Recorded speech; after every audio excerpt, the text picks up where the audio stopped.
My name is Vicki Finlayson, and I've had MS for 12 years. When I was first diagnosed, it was relapsing remitting, and after about 3 years, it went into progressive MS.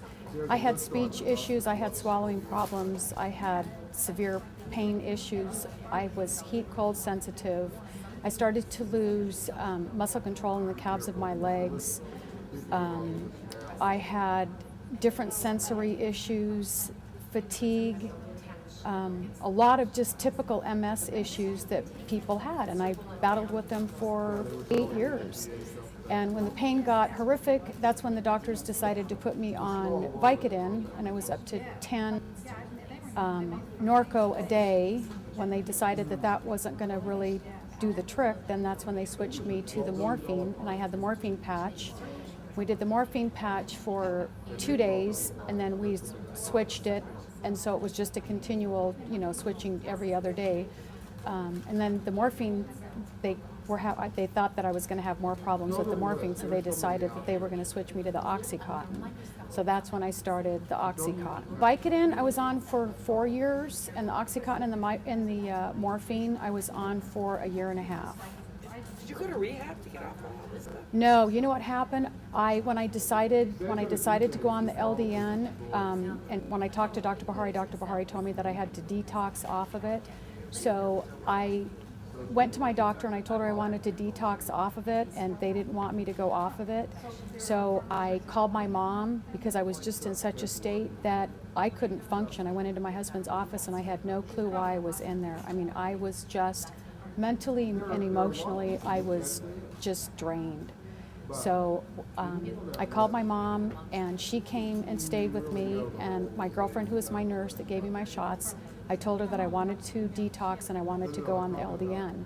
So we decided what we would do is we would cut the Norco tablets down and the Oxycontin tablets, so we started cutting everything down. Well, what happened after about the 3rd day, I started going through all the horrific withdrawal effects that heroin addicts would go through. So I started to get really scared, and I called a detox center, and they were really surprised that I wasn't in the hospital. And I told him, I said, no, I said, I'm doing it at home. So he said, stick with it. He gave me a couple ideas, things that, to try that might help. And it took me 2 weeks to finally fully get it all out of my system. But it was horrific. It was horrible. It was excruciating. It was painful. I had night sweats. I was mentally just... doctors, what I found after I started doing all this, it's so easy for doctors to continue giving us drugs, and then when it's time to take us off the drugs, they really don't know how to get us off the drugs, because by then it's too late. I mean, I was on all of these different meds for 5 years, and they know it's dangerous to just stop you, and it's costly to put you in a facility to detox you off of it. So not knowing what the ramifications are, putting you on it or taking you off of it, it's easier just to keep you on it and continue giving you more and more. And of course, it's more profitable. The more drugs we take, the more profitable it is. And what they were finding with the Vicodin, what was happening is I was peaking and valleying. So when the Vicodin was coming out of my system, my pain was getting higher, so I'd have to take more. And they never correlated the two of these together until when I was detoxing, I could tell the difference between the MS pain and the pain from detoxing from the opiates coming out of my system. And that was scary, because I know a lot of people are dealing with that day in and day out. Norco for 5 years, and I was on I was on morphine and Oxycontin for 1.5 years. So it must have been very difficult to function. It was difficult. It was very difficult, because I didn't have the energy. I was tired. I didn't feel good. I was confused, even more so than the confusion of the MS. I mean, I was lethargic. I mean, I couldn't even carry on a conversation because I was just so lethargic, and I thought, this is not quality of life. This is not a good way to live life. 30th, as a matter of fact, October 30th of this year is my 3 years, and I started on 4.5, and I saw results in just energy level, fatigue level. The pain issues took probably about 3 months before I really started. The pain issues started to subside. My husband and I were in Maui in May, and we were walking on the beach, and we were talking about things that I didn't even remember from 2 years ago. And we were kind of going back to some of the things that were happening, and the clarity was so clear, it was so vivid. And I mean, I was unstoppable. I was absolutely unstoppable. And I thought, you know what? More people need to know about this drug. I mean, it was beyond me why doctors turned, when we would go and talk to them about it, why they would just dismiss it because of the results that I was having and I had just come out of the emergency room. I was doing my third steroid infusion. They thought I was having a heart attack, so I was in the emergency room, and come to find out, they kept giving me all these different pain meds and nothing was working.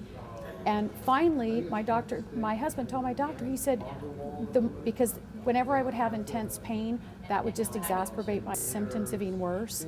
And my husband told him, he said, you're gonna kill her. You've got to do something to stop this. So they finally gave me, I forget what was, some kind of a cocktail concoction that they came up with, and knocked me out for 3 days. And I literally lost 3 days of my life due to this, going through the steroid infusion thing, and it was like senseless. It was absolutely senseless. No, and when I did the 53-mile walk to the state capitol, that I still in the back of my mind, because I'd been on the LDN for 2 years, and I had done everything possible to test myself to see if anything was going to affect me. I wasn't affected by the heat. I wasn't affected by stress. I wasn't affected by a lot of things that normally would affect me. So that's when I decided I would do this walk. And when I did this walk, I thought, you know what? I wasn't real sure what was going to happen because of the heat. And the third day that I walked, it was 100. And when I got home, I did laundry. I cleaned house. I was fine. And it was like, you know what? This just proved to me more that the benefits of the LDN are 100%. After I got on the drug, I was on it for about 6 months, and I thought, why is nobody doing anything to bring more recognition to this drug? Because I clearly could see that I was doing much, much better. So where I live, we'd always done different fundraisers for cancer patients and stuff, because we live on a golf course, and so I thought, what a perfect spot to do this.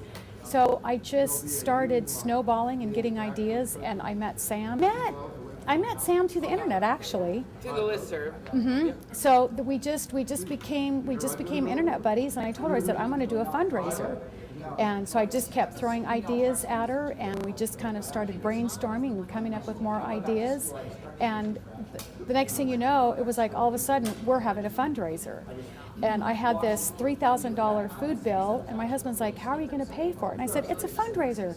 I said, I've already been on TV, or on the radio, I've been in the paper. I said, people are going to support this. And lo and behold, our community is terrific, and everybody came together and supported, and there was no out-of-pocket expenses whatsoever.